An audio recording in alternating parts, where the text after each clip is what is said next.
You mentioned your husband, Alan, was in bed right next to you. You Yeah. guys met when you were a prize model on a Yeah. game show and he was the Yeah. host. And yet, Yeah. like, you've had one of the most successful marriages, really, that I can think of in Hollywood history. So, Uh, Suzanne, I am a single girl. Like, tell me, what is the secret? well, chemistry has a lot to do with it. When I met him, I was 20 years old, and I just knew him.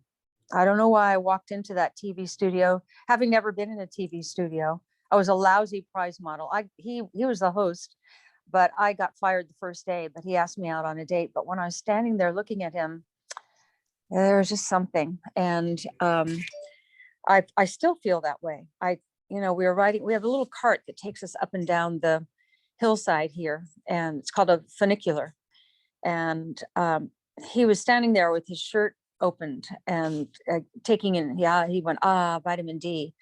And I was just looking at this gorgeousness. He's so beautiful. So I think there's chemistry, and then I think it's really important to give each other a lot of attention. I mean, why do you get into a relationship? You don't get into a relationship because you want to argue and disagree and be pissed off all the time. You get into a relationship because it feels good and you want attention. So I give him a lot of attention, and vice versa. And then this is the first time, well, I did have breast cancer 20 some odd years ago. But this was a real, this was the first time I've ever been down flat on my back. I wasn't allowed to get out of bed.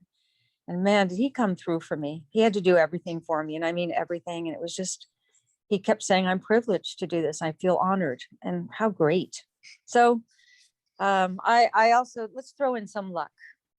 You'll find it. You'll find it. But I don't know that you can look for it. I think it appears in front of you. And when it appears in front of you, tune into your feelings and your how your body's feeling, and it might be telling you something that you might otherwise not have listened to. That's good advice. And look, you got fired on the first day, you lose the job, but you get the man. So Yeah, got the man.